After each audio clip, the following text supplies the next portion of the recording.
At this point, you've finished your case history and your faculty doctor has reviewed it. Now it's time to do your physical exam. In a student clinic, you'll be completing that on a paper form and then transferring it into the EHR. In our outpatient and outreach clinics, you'll be recording the exam directly into the EHR as you perform it. The first thing you will want to do is open up the same notes. Okay, so we want our history physical notes for our patient. Edit that. You can see our patient's name and the date of our notes.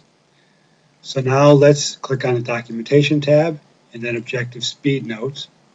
We want to do our postural exam. So this particular patient has a high right shoulder and a high right ilium. So you can see on here, there's no place to record the measurements. So you'll have to go down to the freeform area in the bottom and record the amount that your shoulder is high. So this shoulder is high. Our right shoulder is 3 centimeters high. Now you want to do your range of motion. So you'll notice that you have an active and a passive tab, and then you have a joint location tab and a specific joint tab. So we're going to start with our active spine cervical range of motion. Now we measure active motion with an inclinometer. So we're measuring that in degrees. So if you click on the slider bar, that's going to put in the normals. So this particular patient had all normal cervical ranges of motion, and they had no pain with any of the motions. Passive range of motion in our clinic, we don't measure with an inclinometer. So we're going to eyeball it, and we're going to see that this patient has all normal cervical range of motion without any pain. Now let's go back to active, and let's go to our lumbar motion. So again, joint is going to be in spine, and the joint is lumbar.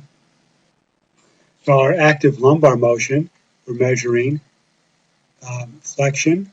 It was normal with this patient. Extension was normal as well. Left lateral flexion, this patient was restricted at 20 degrees, and they had some pain. Okay, we're going to have to record the location of that pain in the freeform area. Okay, so we can see this patient had some pain with left lateral flexion. It was about a 2 out of 10, and it was to the left of L5.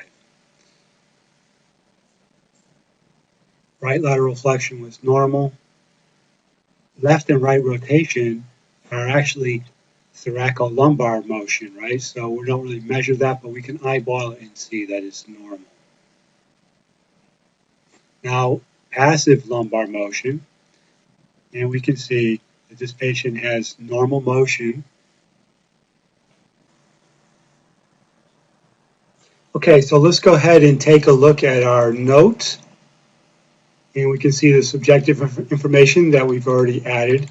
And now we can see the postural analysis that we just added, and we can also see our ranges of motion. So we have our active and cervical range of motion measured in degrees, and we have our passive range of motions measured with descriptors.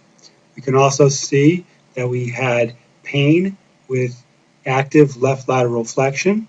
Okay, and then below that we can see where we recorded in the freeform area about the measurements for our postural analysis and our qualifiers for the pain with range of motion. Thank you. I hope this has been helpful.